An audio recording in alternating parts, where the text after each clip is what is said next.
আচ্ছা, আপনারা কি জানেন শুভেন্দু অধিকারীর নাকি জলাতঙ্ক রোগ হয়েছে? না না, সাধারণ জলাতঙ্ক নয়, বাংলাদেশি জলাতঙ্ক রোগ হয়েছে নাকি শুভেন্দু অধিকারীর। বুঝতে পারছেন না কেন বলছি? বাংলাদেশে জলকে পানি বলে, আর এই শুভেন্দু অধিকারী সেই পানি আতঙ্ক রোগে নাকি ভুগছেন। কেন বলছি এ কথা বুঝতে পারছেন না?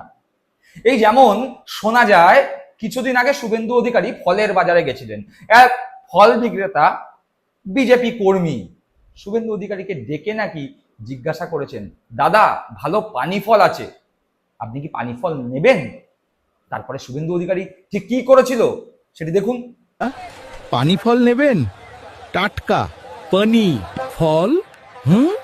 এটা রাষ্ট্রবিরোধী ফল, বাংলাদেশি অনুপ্রবেশ। দেখলেন, ঠিক তার পরের ঘটনা, বাজারে গেছেন, এই পানি ফলের ঘটনা ঘটে যাওয়ার পরে বেশ টেনশনে ঘাম হচ্ছে। আরো এক বিক্রেতা, বলাই বাহুল্য বিজেপির ভোটার, শুভেন্দু অধিকারীকে বেশ মান্যগণ্য করেন। তিনি নাকি শুভেন্দুদাকে ডেকে বললেন, ও দাদা আসুন একটু নিম্বু পানি খান।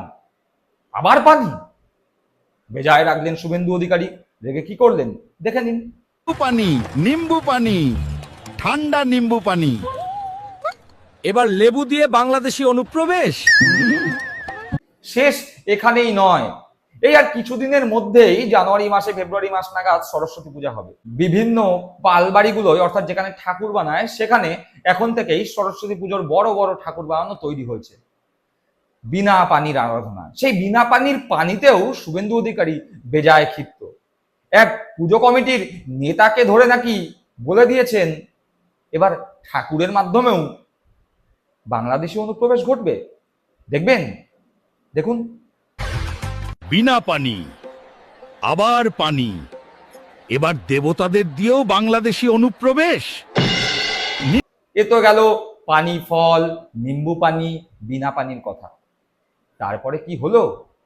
এই যে এখন খবরে, বেশ ভালো রকম খবরে, সোদপুরের পানিহাটি এলাকা, সেই পানিহাটি এলাকায় মিউনিসিপ্যালিটি পানিহাটি, সেখানেও তো পানি।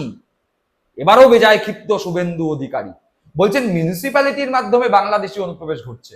কেন বলছি দেখে নিন। পানিহাটি, পানি, এবার জায়গার নাম দিয়েও অনুপ্রবেশ চলছে। দেখলাম সেটাও। বেজায় ক্ষেপে বেজায় রাগে শুভেন্দু অধিকারী কিছুদিন আগে নিজেকে মোদির বাচ্চা বলে ঘোষণা করেছিলেন। সেই মোদির বাচ্চা শুভেন্দু অধিকারী নালিশ জানাতে গিয়েছিলেন মোদির কাছে। মোদি নাকি তখন শুভেন্দু অধিকারীকে সান্ত্বনা দিয়ে বলেছিলেন, বেটা নাও একটু পানি খাও। সেখানেও পানির নাম শুনে কেঁদে আকুলি বিকুলি আমাদের শুভেন্দু অধিকারী, তার চোখ দিয়েও পানি পড়ছিল। ভাবুন, এই বাংলাদেশি জলাতঙ্ক নয়, থুড়ি বাংলাদেশি পানি আতঙ্ক নয়। দেখুন সেইটা। যাই বাবাকে গিয়ে বলি, এদের থামাতে হবে। पहले पानी पी लीजिए शुभेंदु जी, फिर बात करते हैं। पापार मुखे पानी। কি বুঝলেন? ভালো থাকবেন।